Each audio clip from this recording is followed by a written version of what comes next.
Check.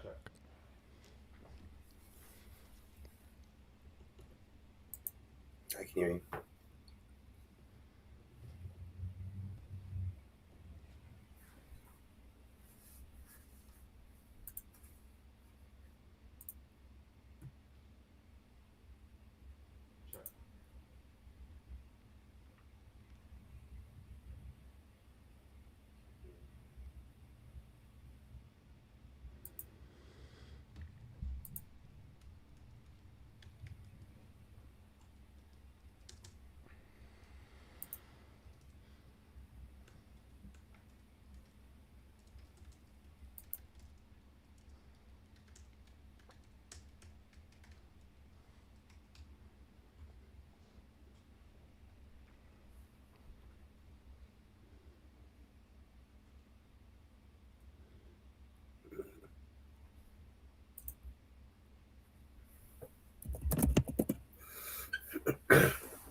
All right, all right. Hello, good morning, good afternoon, whenever you're watching this. My name is Michael Bakum. My friends, my clients call me Mickey, Mystic Mickey Sunshine, and I'm here today with our premiere preview podcast with my special co-host, my special guest, my full-time co-host, D'Oyen Fraser from Leptokinetic. How are you today, D'Oyen?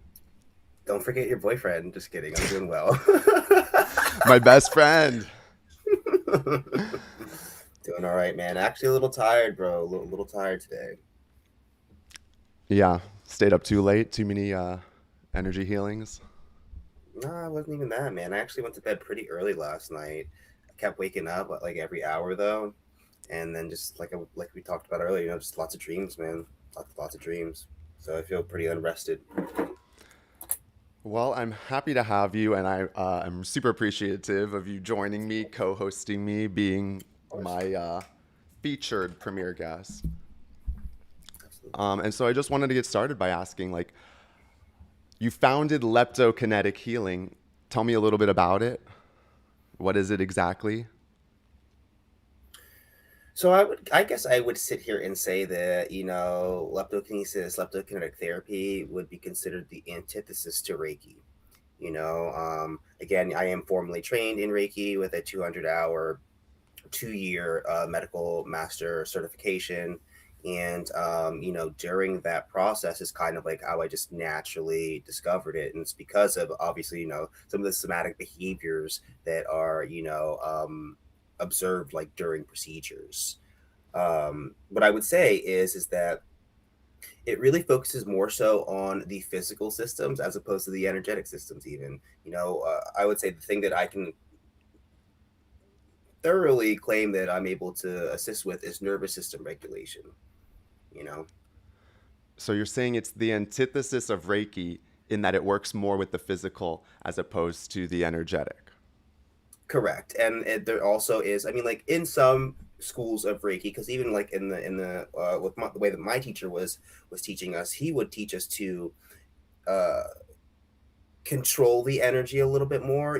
Historically teaching Reiki is going to have an emphasis on surrendering, to the energy, allowing the intelligence of the energy that you're sending to the person to go where it's supposed to go and things like that. Whereas what I do is much more surgical, it's much more precise.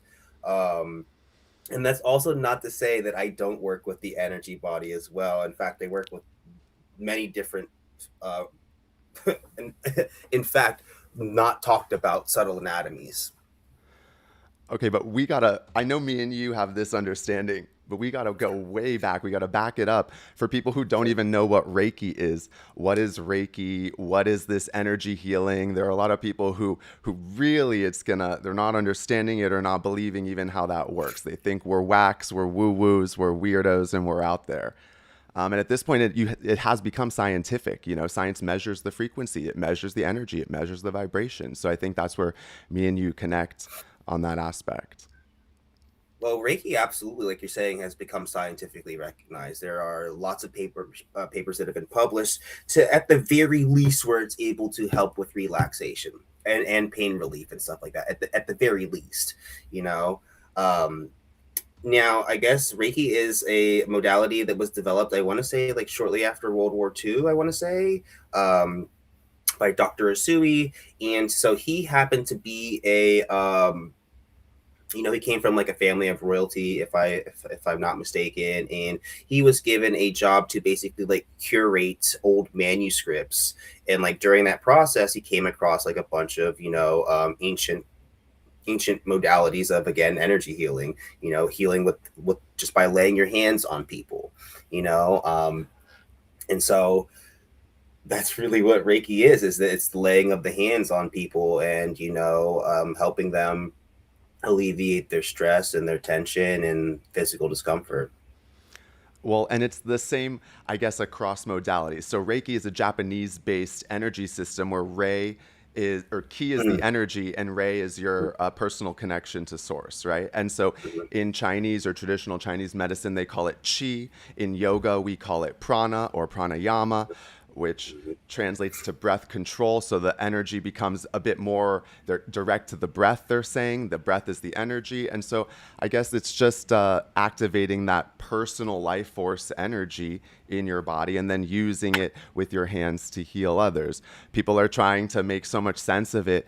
How does the energy work? And to me, it's more like electromagnetism. Like your heart creates electricity. You get static. If you've ever had a static shock, in the wintertime or in a place where it's cold when that happens, that's the energy your body's creating. So if you can harness that energy, if you can focus it with your mind, yeah, that's how the premise of Reiki works. It sends it to the hands. And so I find it interesting that that's where you began and then your understanding changed because personally mine did as well. I didn't understand the hand thing. I feel like I was always sending it out of my eyes, and I was fortunate enough that when I spoke to my teacher again, I said, "Hey, I don't get the hands. Like it comes from my," and she was like, "Your eyes?" And I was like, "Whoa." So she was able to, fortify that or make me better understand that or let that, sink in a little bit more, confirm or affirm what I was already feeling or believing. And so I imagine it's the same. Your Reiki process started off as Reiki and it grew as your understanding grows. So you do personal research, you understand the body on multi layers and multi levels. It's not just sending energy. You said you were using tertiary acupuncture points or tertiary energy points. And so it's like, as your awareness grows, it becomes more precisional or more medical. I would feel.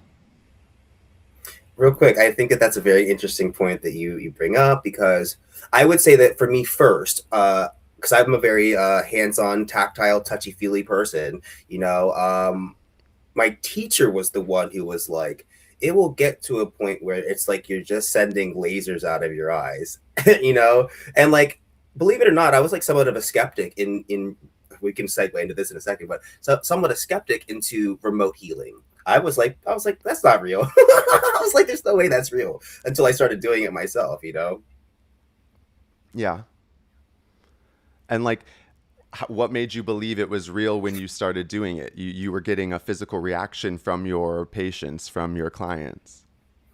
Well, one of the things that made me start recognizing how real it was, because okay, so like in Reiki, one of the premises is as well is that you use symbols, and the certain symbols are able to flavor the energy or give the energy a specific function, right? Like it could be release, it could be empower, it could be a symbol that helps you connect in between space and time, past and future. You know what I mean? All that kind of stuff. And so the way that it started for me was I would go to draw the symbol on a person. And before I could finish drawing the symbol on the person, their body would react. And so that made me realize that they were just reacting to my mind, or my intents. And then that, I feel like, gave me the confidence to start actually doing it remotely. I was encouraged also to start doing it by, people close to me and stuff like that. You know, And I will say that it was a lot harder at first, but now that's the only way that I work at this point. I don't even work in person really that much anymore. All right, and I don't want to call you out, but can I have you raise your left hand? Yeah, give everybody a little vibe there. That's the Choku ray. It's the initial symbol of unlocking the energy. Hmm. It's the initial symbol of unwinding, of increasing, improving your personal life force. And so, Hmm. thanks. Welcome. Yeah, sometimes I wonder if like that's why one of like why my channel is I mean like certainly like it's from this thing is a muscle and the more that you use it, the stronger it gets. But I do think it's funny that it's literally tattooed on my hand, so it's like it's always on. But okay, that brings me to something where couple years ago, or like when I was a little bit newer, I was trying to argue with one of my yoga friends or have a discourse that the Reiki is always on. And she was like, no, you turn it on and off. And I was like, dude, it's your life force energy. If you turn it off, like, are you not dead? And so I'm not trying to call anybody out, but I'm saying the energy is always on in every person. It's a matter of being able to expand that channel or being able to, utilize it or direct it with your mind or simply just let it go and understand that the energy knows where it needs to go and the healing comes the more you relax. Now, one of the things that I would argue with that is that I would say that some people, yes, it's always on, right? But like, are you amplifying or are you transmitting or are you receiving primarily? Is like how I would kind of see it, because I would say for quite some time I was primarily a receiver, as in terms of like I'm constantly, I want to say like taking in energy or receiving, psychic impressions, stuff like that. And now I feel like I'm constantly a transmitter, and I don't receive as much. I don't want to receive as much anyway.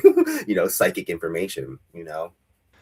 Yeah, that resonates as well. It feels like it's something that I'm coming to control or coming to understand as my energy grows, as my platform grows, as the strength and understanding in myself grow. I've become less of a receiver and more of a transmitter, which starts to feel good as well, especially if you're sensitive, especially if Mm-hmm. maybe you're a projector in human design where your energy Mm-hmm. penetrates a little bit more.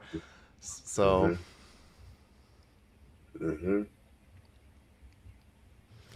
Um, I wanted to ask how long you practiced on yourself before you started taking clients, because we've been in spaces together where people are so desperate to help others or share this information.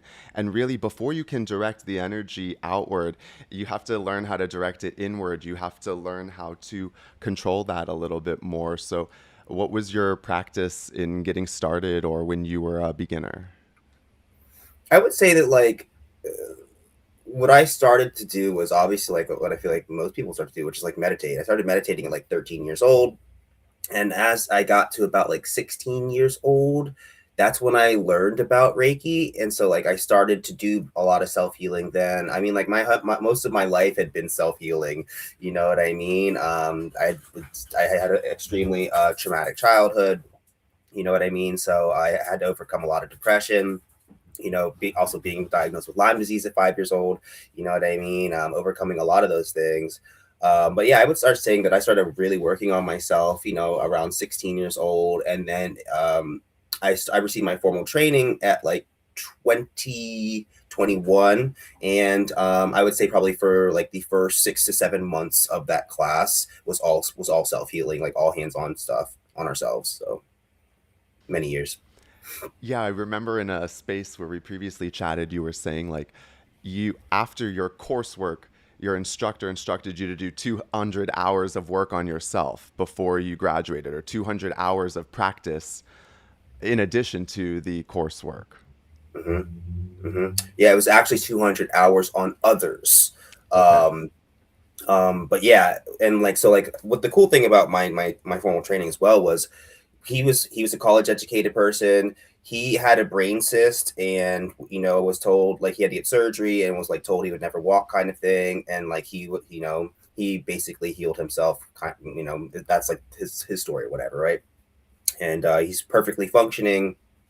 He actually went and got a PhD in psychology shortly after I graduated. So like he brought like a really cool level of like academic, like just formal education, like that type of structure to the class. So we would do like stuff on the whiteboard, and we would also do stuff like shamanic journeying, and you know what I mean, like really trying to practice visualization and stuff like that. But the best part of the class, in my opinion, was we were always doing table work. We were always working on our classmates and stuff like that, and that's how I feel like I learned the most. Absolutely. So would you say that people are drawn to this type of work, through a bit of trauma when they're ready to work on themselves? That's how we're kind of all drawn into this. You were saying yourself, you were saying a bit of your teacher, you were saying, I mean, myself personally is how I kind of came to it. Yeah, they call that the wounded healer, right? Like it's how else can you help others if you don't have the medicine yourself? Truth. One of my friends was like, "Oh, this really is you." And I was like, "Yeah, I have to sit on my mat and like do a little breathing. If I don't practice what I preach, if I don't clear my own energy, if I don't light the incense and the candle, if I don't go quiet or take what works for me, then like how can I do that for others? I'm just living a lie. I'm just a fake yogi if I'm not practicing it." And so it's interesting because I think, your own practice develops just as your Reiki turned into leptokinesis. And I kind of wanted to ask, now that we've touched on Reiki, let's define leptokinetic or leptokinesis a little bit more, because I recently learned what leptons were not too long ago. And so maybe people don't know how deep that is or what that knowledge entails. So I would love for you to just speak on that a bit. Sure. Well, to just simply define it, leptokinesis is the manipulation of cells, molecules, and atoms through sheer mental focus and concentration. And it manifests similarly to telekinesis in the sense that there is a kinetic movement that's happening, but instead of it being an inanimate object, it's a person's body. And that movement in the body is referred to as a somatic release. And a somatic release is just the discharge. It's a built-in mechanism of all animals and all humans that, again, discharges excess tension, stress, and frozen energy from the musculoskeletal system. That's beautiful. Thank you. And so, did you always get a somatic response? Have your patients always, do they always start twitching, or do they always start moving? Or how did you come to really believe or understand or bring that into your knowing, this energy work, this leptokinesis? Yeah, it certainly didn't always happen. I even like in class, like it wouldn't. I don't even recollect that ever happening to one of my fellow classmates or colleagues.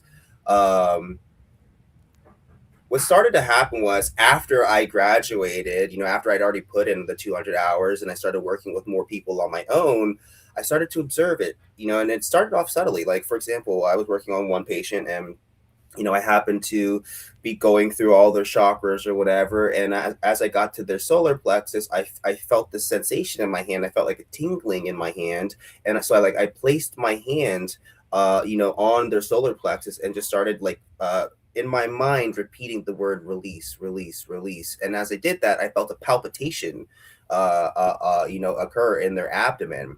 And so I was like, whoa. And that continued just to gradually grow more and more and more and more. This is actually a really cool story. One of my former classmates, he like throughout class, all of us were able to detect or sense that like he had this blockage in his shoulder. This is also something I've documented on film as well.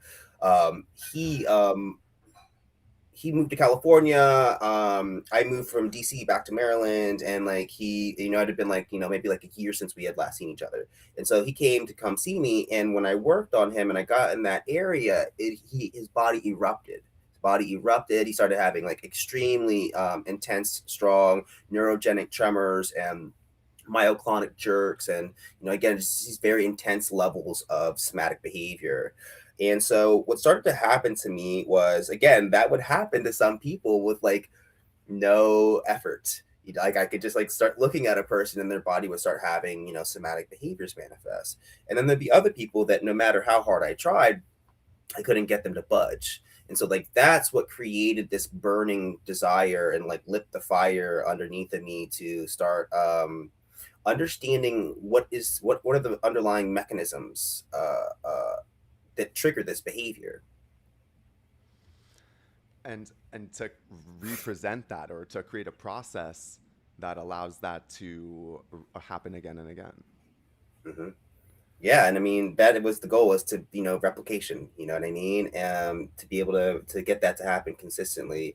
And it took like probably like 2 years to really master it, but and that took me down this road of like studying these much more, rare energy healing modalities, because I was convinced, because it's what they teach you, like, and I don't want to say the mainstream, but like in a lot of just like formal, or it's just historically, the whole premise behind energy healing is that if you treat the energetic symptom or signal, or disharmonic resonance in the body, then the physical system corrects itself. So that principle is what led me to like study all of these like extremely rare modalities, which did help it make it a little bit more consistent in triggering the somatic behavior. But it wasn't consistent enough. I was not pleased by the rate that I was able to get it to happen.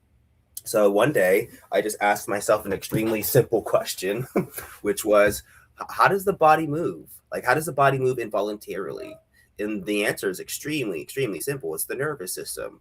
And so once I understood that, I basically reverse engineered the electrochemical transduction sequence, or essentially how your body is transforming a stimulus into an electrical or chemical signal. And once I was able to map out that bioelectrical and chemical systems, I was then able to replicate somatic behaviors with a sample size of n equals 53 with a 92% efficacy rate. And where can people find this work or find some of your features? I published 5 books. You can get them all on Amazon. My latest book is From Mind to Body, and I'm pretty sure I include that statistic in there. I know I include that statistic in one of the books.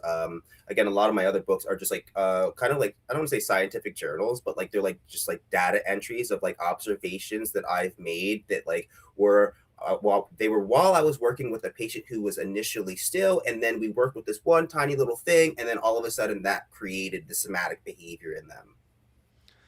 Right, because I just want people to be able to do a little research themselves. So many people are going to be like, what are these guys talking about? Energy healings. And so I'm like, there is proof already.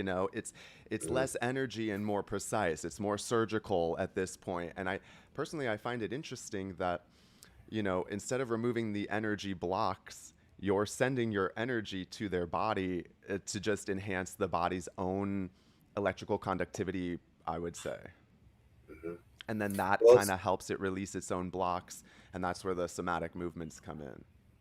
yep. So a lot of times I look at it like this. When I'm doing a session on a person now, I am working with like broad systems. Like for example, I could just be working with the entire nervous system, or I could just be working with a small part of the nervous system. But I'm waiting for the body to kind of get into that space to where that somatic behavior begins to present itself. And then when that happens, I target or isolate the areas that are naturally arising to help assist and exploit them, to accelerate the release that's occurring naturally. Well, and what you made me realize in meeting you, because I thought, like, oh, my patients don't have a somatic release, or like, are they, I don't get those tremors all the time with them, but it made me realize that an emotional release is a somatic release. And so a lot of times my patients are crying, and towards the end of the session they do finally hit that point where they're able to let it go. And so in discussing our understanding of things, which might be way up in the clouds, a little overhead for some people, I feel like it has improved my own personal practice. It has improved my own energy, healing, and my understanding of it as well. Because I think a lot of times, like, everyone wants to get into this, but it's in the practice. You really have to change your understanding into a deeper sense of knowing. Because if you believe something, you don't know it, you believe it.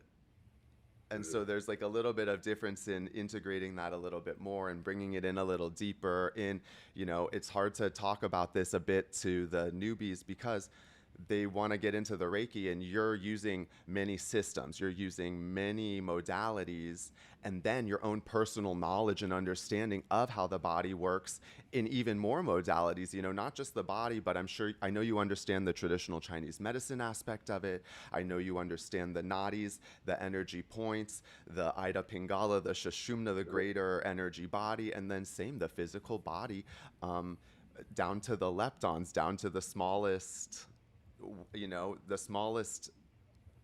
not like atom, molecule, lepton. What would you, It's a the quantum. That is a quantum particle, I believe. that there we go. The quantum particle, which allows you to interact with your mind, and then allows that person to receive or relax or let their nervous system unwind. And so it's interesting. Everyone wants to talk about energy healing, and I'm kind of with you where it's more embodied. It's the nervous system. It's the body itself. The energy outside of you is only created by the body. The electromagnetism, your heart electricity, your spine is magnetic, and there's your personal circuit for every single person.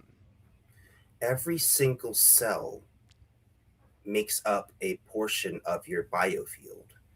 And again, like that goes back to the whole nervous system thing as well, because it's like this is also like the way that I approach the work is it's referred to as the bottom up instead of the top down. And with that being said, it's like, in my opinion, I could be wrong, but this is what it seems to be like. The more synchronized your neuronal activity is, the more coherent your nerve plexuses are and your mind body connection are, the more that your electrical activity that it is able to move through these like complex branches of nerves, the stronger the electromagnetic fields are able to be generated. And that's what I feel like people refer to as the chakras, you The know? the nerve plexus on the spine, Mm-hmm. where Yep. where all the energy moves through. Yep. I wanted to touch on this real quick though, which is like, you were kind of mentioning recognizing that like an emotional release is a somatic release. Everybody likes to get caught up in the show. I do present my work in a way where it is explosive, but I have plenty of sessions that I don't want to say that they're still, but they're not like they're not exhibiting what I refer to as like level 4, 5, or 6 somatic behaviors. There are extremely subtle things that can happen during sessions, and I'm sure that you also experience this as well. Things that can manifest that you can't even see sometimes. It's a completely unobservable internalized response that person is going through. Like people can sense or have sensations of pressure, pushing, pulling, tingling, temperature fluctuations, that kind of thing. Then there's other more subtle things, in my opinion, but they're like their brainstem reflexes. They're like things like yawning, swallowing, irregular breathing patterns manifesting, eye movement, things like that, and those to me act as like breadcrumbs to get it to where, we were able to, I don't want to say exacerbate, but, create like a stronger level of somatic behavior. Right. And like, yeah, I guess I used to look for those things, but there's so many processes happening when you have this greater understanding that like, you forget to look or you just notice it and take it in and keep sending the energy. And a lot of times too, they have no reaction, but after the session, they explain how profound it is or how great they're feeling. And so that kind of helps as well. Absolutely. Absolutely, and that is also why, again, like I'm very spoiled. Like what I'll say, it's harder to observe in person. That's why, and that's another reason. Like I was working at a clinic for about a year last year, and it was a lot more challenging in the sense that like a person, there's a lot of stuff in my peripheral that I might not be able to notice as easily than if I have you on, a Zoom in a Zoom room, and I'm able to like see all of your body right in front of me. You know what I mean? And I'm also always taking notes as well. As soon as I see a behavior manifest, I take a note down because I will forget. I will not remember. I will not remember. It's like a dream. Well, because you're so present, you're hyper aware, you're hyper vigilant, you're so present that like you're not really creating a memory or storing it. You can only be in Mhm. that moment, and the Mhm. moment if you're not writing it down or taking notes, we'll disappear. We'll move on to the next moment. Mm-hmm. Yep. Okay, so let's back it way up again. Because we're always getting the question, or I'm finding that the question comes up over and over again: how do I get started? Where do I start? How do I get started? And so we get really deep into it. People want to know how to meditate or how to break into meditation. But what would you say to someone who's asking that question? I got a couple of different things for that. Everybody likes to get caught up in like all of these like profound complex techniques. You need to do this extreme visualization. You need to do this whole again us in the West have that problem of overcomplicating these things that are not supposed to be very complicated, right? In terms of meditation, like stillness or sitting meditation, um, I recommend literally just sitting there and being present with yourself and just daydreaming. Not sitting there with like trying to visualize, not sitting there trying to clear your mind, not sitting there really trying to do anything other than just being with yourself. And naturally your thoughts, your unprocessed information in your body will begin to come to the forefront of your mind. And the more and more and more that you do this, it's not about the complexity, it's about the consistency. It's about the wax on, the wax off. We're accessing the subconscious here. So the more that you do this process, the more that you are emptying your mind, and the quicker you start to reach a place of stillness. And then finally, when you're able to reach the place of stillness, I don't know if we should get into how into this level of it, but you start to receive information, you start to receive the downloads, you know what I mean, you start to uh, this is going to sound schizophrenic, so I'm not even going to say too much of that, but you start to receive more information. Now, another thing I want to say real quick is that personally, I don't even really like to do meditation like that anymore. I'll go ride my mountain bike on the trails. I'll do yoga. Yoga for me is an everyday process. And as a person who was primarily a meditator first for over 10 years, I found when I started doing a bunch of my own like yoga training, I was like, oh my God, this is like the missing piece. So movement while meditating. 100%. Because personally, like, I feel like I never found that mental space until my yoga teacher told me, hey, you're breathing wrong in your sun salutations. And I said, wrong? Like, what do you mean? And she didn't tell me this until I took yoga teacher training. And Mm. so she had to show me how I was squeezing in a few extra breaths, and I had to work on that. And as soon as I did, man, there was like a tiny little room that opened up behind my eyes, and things just felt a little more spacious and peaceful. So, yeah, I'm really big on that moving meditation. I love biking or hiking or lifting weights, even if you're using it correctly. If your intention, it's all the intention, right?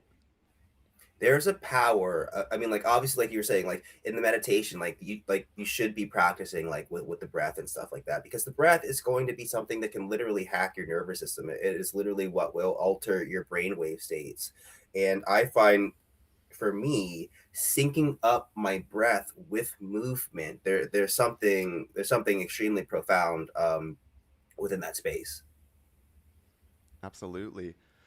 And that's it. Everyone's, how do I start? How do I get into a deeper spiritual practice? I'm like, can you just get into your body first? Like, can you just Mhm. dance or wiggle or move or take a couple extra arm swings? You know what I mean? We're sitting down and our posture looks like that, and nobody raises their arms up to open up the scaps, the back, the greater aspects of the body, and they wonder why they're trapped. And in the same sense, sometimes I direct people to the nervous system, and they're like, oh, tapping the nervous system is demonic. And I'm like, oh gosh, you need to go, because it's your own body, it's your own self, it's your own person. Like, why would you not explore that and see what happens? And because personally, tap the nervous system and you relax. And you relax, you get the ideas that you're saying, the information that you're saying are just greater ideas that are meant for you, for yourself. You're inspired. Inspiration comes in, whether it's from inside or outside. And so it's just that kind of aspect where, you know, get into your body and feel good. It's not demonic. Get to know yourself inside, outside, and energetically. And that's where you begin. Absolutely.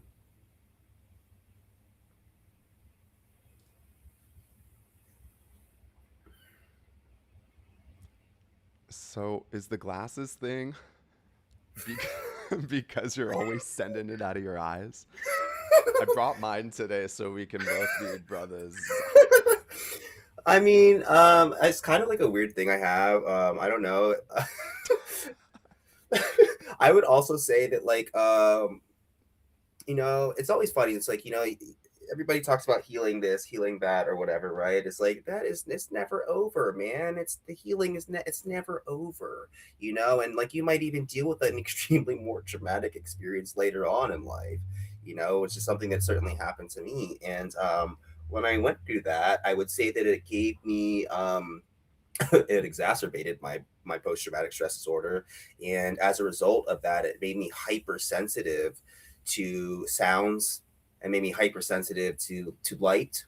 And so like I'm always like staring at blue light all the time too, like throughout the day. Um, it helps dampen my nervous system. You know what I mean? Like it helps dampen that input that I'm receiving, which is and like these are also my prescription. Okay, but are they a certain color? Like, do you prefer? Because I understand color therapy or color frequency.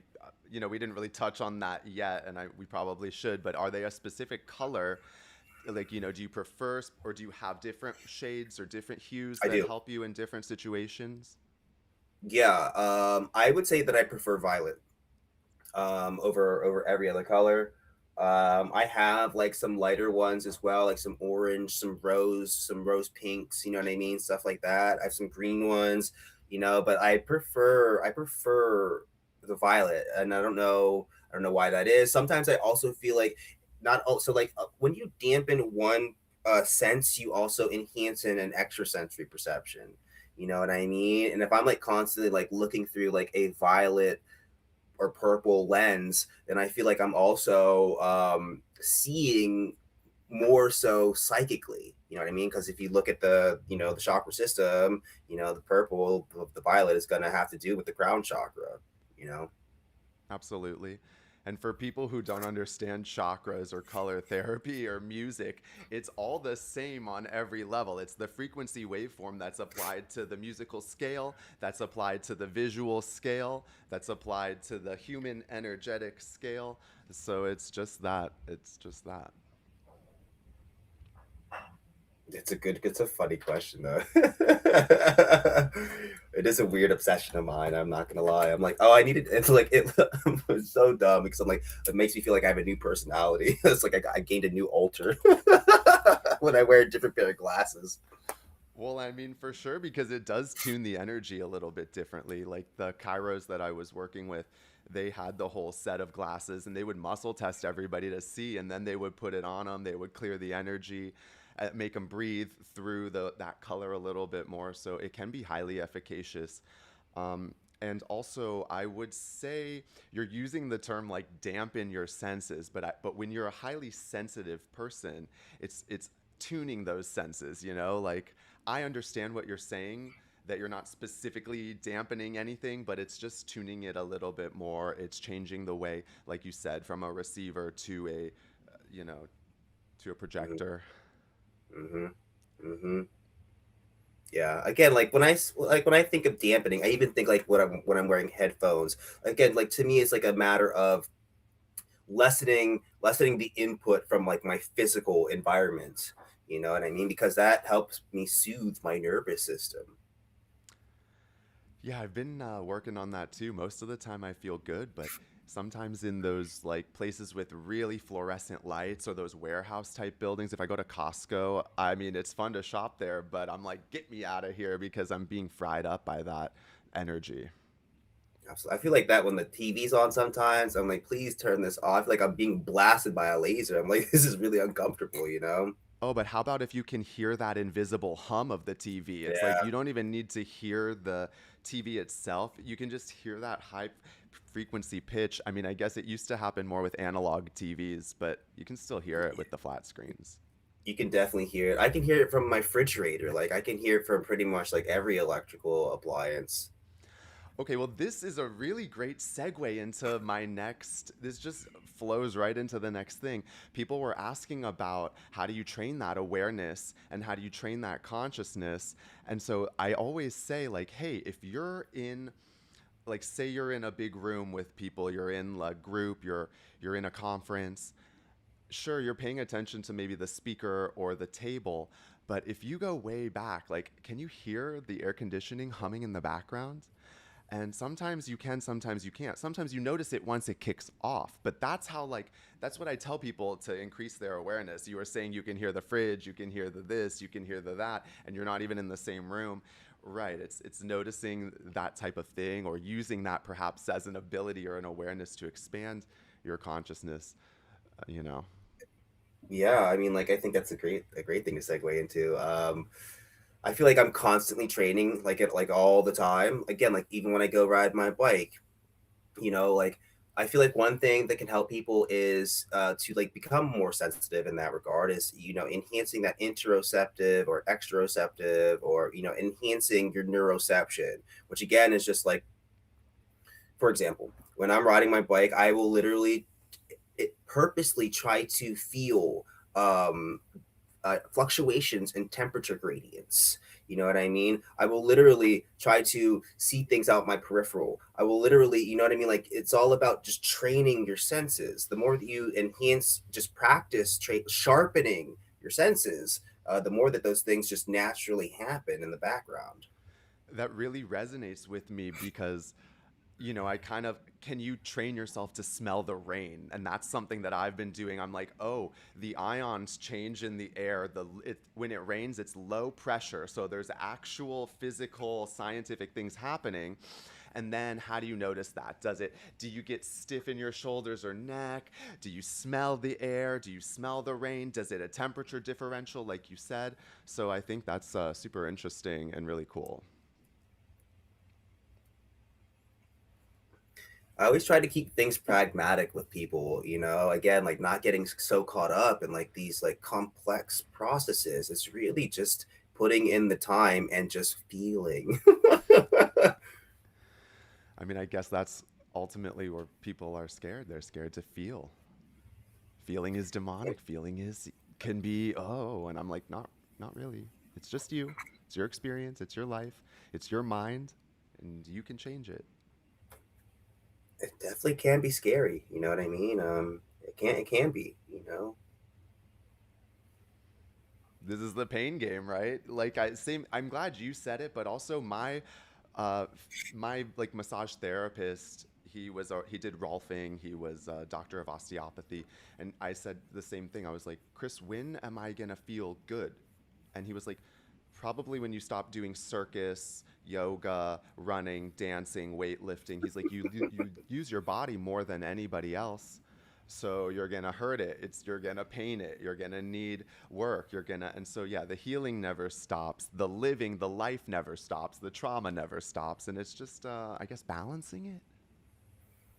Welcome to the pain zone. But no, seriously, but no, seriously, it is, it's like you can't drive a vehicle and expect to not have to get your oil changed or not to get your tires rotated or you know what I mean, like if you're using it, it's going to accrue mileage and wear and tear. Totally. And what's the issue? That everybody wants the quick fix, the pill, Yeah, the handout, the peptide. entering some weird timeline with some of that transhumanism stuff going on now. We'll save that one for another pod. We'll save that for next week for sure. But I would like you to tell everybody that's watching now or the replay where they can find you, where they can schedule with you, what a session entails, how long it is. Sure. Just real quick, you can find me at somaticenergyrelease.com. Um, and sessions kind of go, they usually tend to last about 60 minutes total. We'll usually talk for like 10 minutes beforehand to kind of connect a little bit and kind of to see what you have going on, what you want to take a look at, and then we'll proceed with the session. for about 40 minutes or so, and then talk for another 10 minutes, debrief at the end of the session. And sessions kind of go either one or two ways. It's either we have this access to your system and some of that somatic behavior starts to manifest, or we don't, and we're trying to like identify like where is the miscommunication occurring, where's the inhibition, where is the blockage, kind of going on. And that's really it.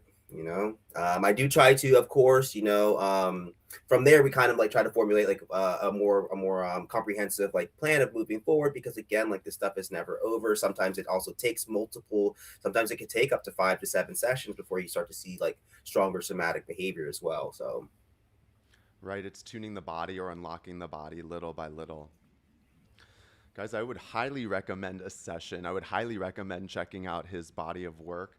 And then personally, my question is, I guess I'm kind of for myself trying to better define my healing, because yours went from started off Reiki, and with your greater knowing you defined it as leptokinesis or leptokinetic healing.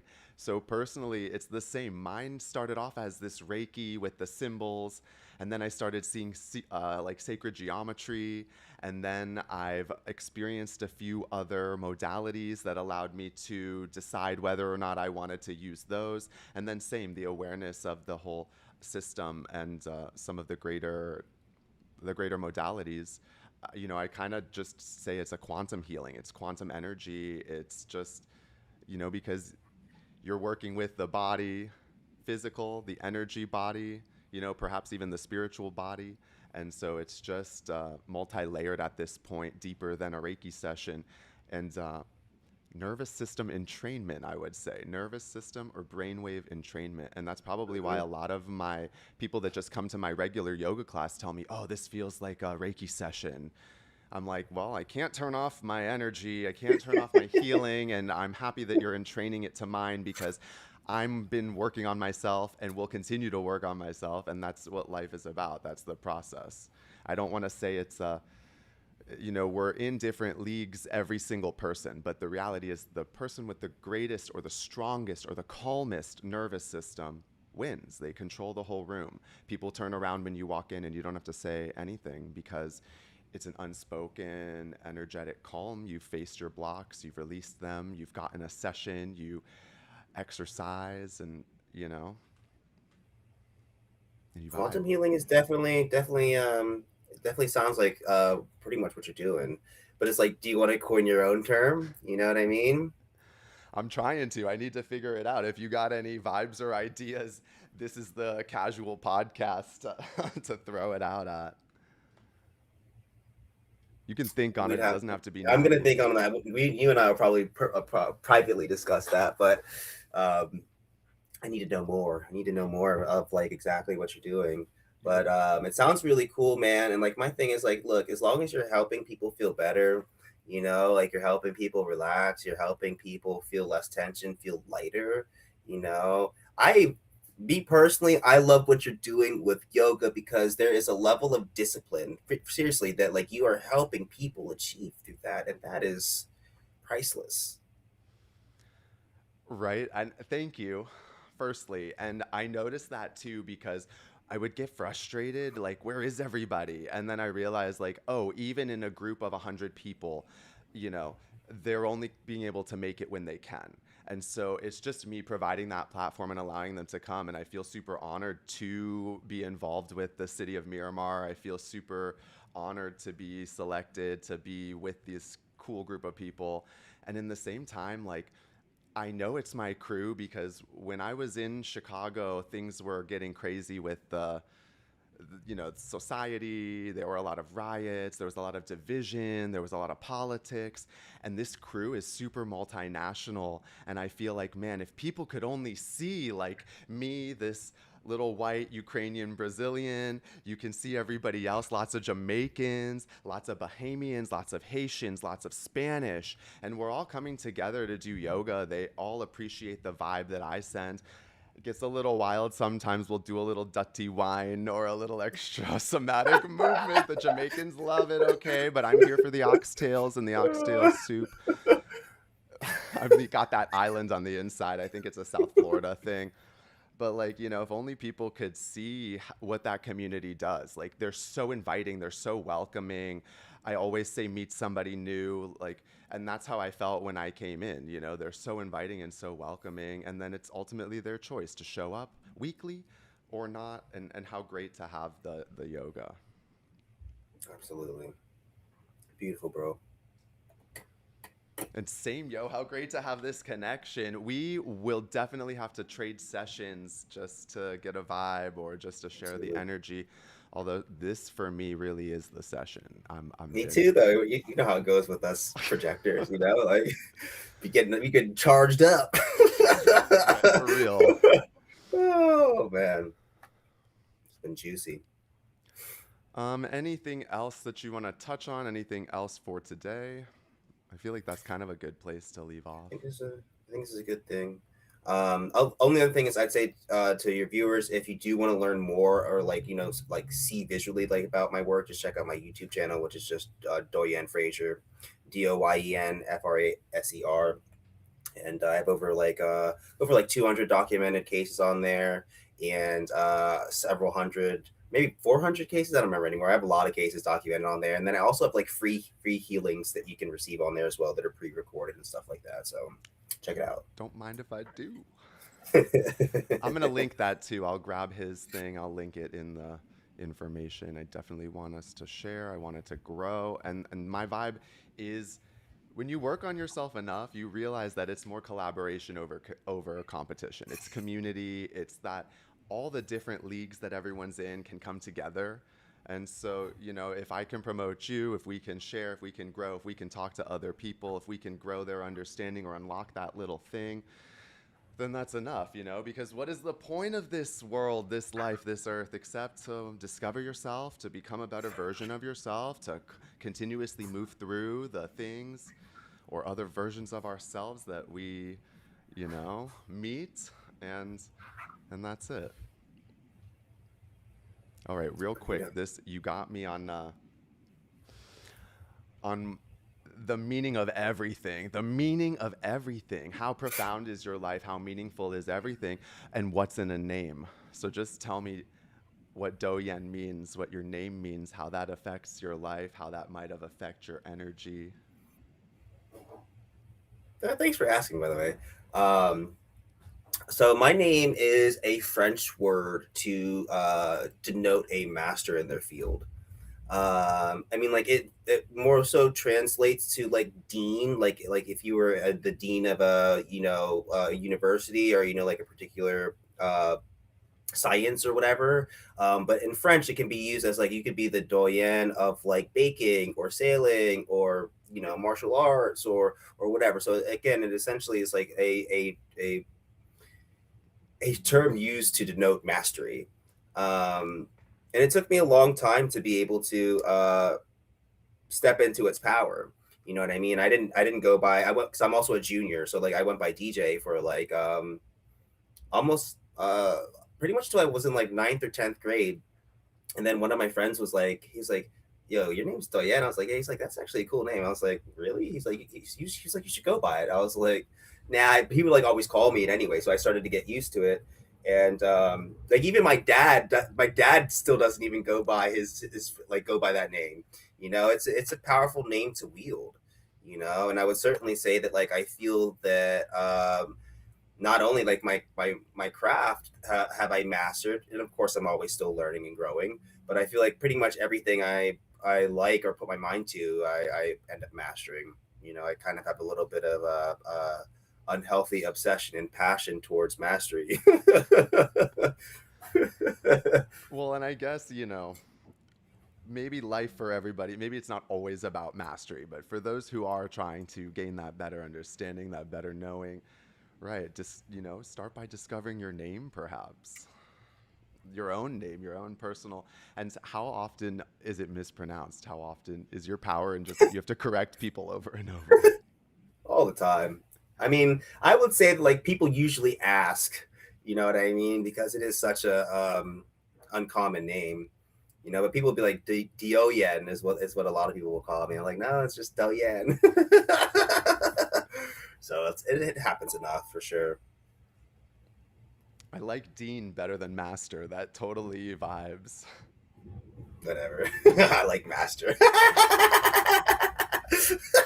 Yeah, but I feel like you're like the dean of a school or something. It's like its own it's its own whole a thought process, or it's its own whole understanding, you know what I mean? And Absolutely.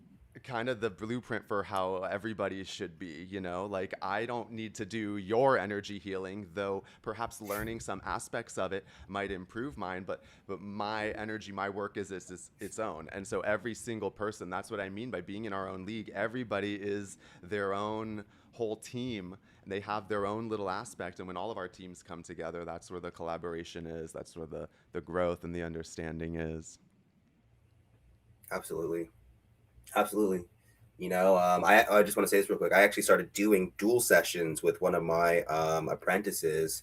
So like we've been like once a week, like linking up, and like she's actually a formerly trained nurse too. She's very astute, and she's already triggering. She already opened up her stories. Well, I'm not going to tell her story too much, but she already has her own brick and mortar and stuff like that, and is treating patients and getting them to have somatic releases and stuff like that. So it's been cool to team up.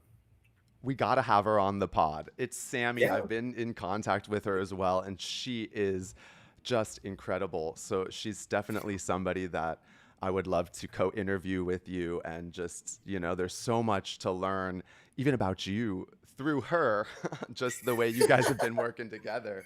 You know, she kind of sets the record straight here and there, like in that other people come at you, oh, you're crazy, you're schizo, you're demonic, you're this and that. And she's like, no. No, I've been working with him for a long time. And as a former nurse and someone who does biomodulation using the Tenet machines, yeah, I already talked to her a lot. I'm really stoked to bring her on for the next time. Yeah, that's awesome, man. Love her. She's an angel, man. She really is. You feeling bad? I'm like, Sammy, you gotta be meaner. I don't mean to be like that, but like you just gotta protect yourself in this space, you know? I mean, I don't. Right, I want to discover her as well, but does she the same energy type as us? Is she a projector? No, she's not.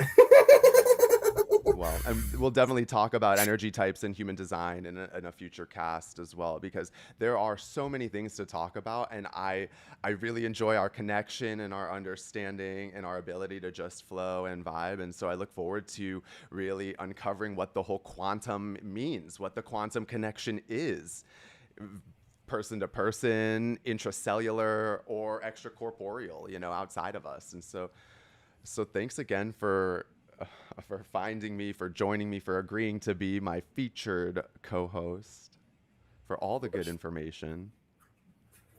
Thanks for having me, bro. It's been an honor. It's been a pleasure connecting with you, getting to know you, and sharing space with you, man. And I'm looking forward to a lot more abundance and prosperity, and you know, uh, future events and all that. Definitely a lot in the works. You can find me at amplifyawareness.com. You can find Doyen at Somaticenergyrelease.com. yes, and we'll be on next week. We're shooting for Tuesdays at 10, but I'm trying to get this a little bit more frequently and just have creating that platform where people can learn on their own time, because, you know, I'm not salesy. You can't force the energy. They have to come to it. And so I'm just hoping to demystify some of this stuff to make it accessible and make it make sense, and continuing the conversation. That's it, guys. We'll see you next week. Have a good day.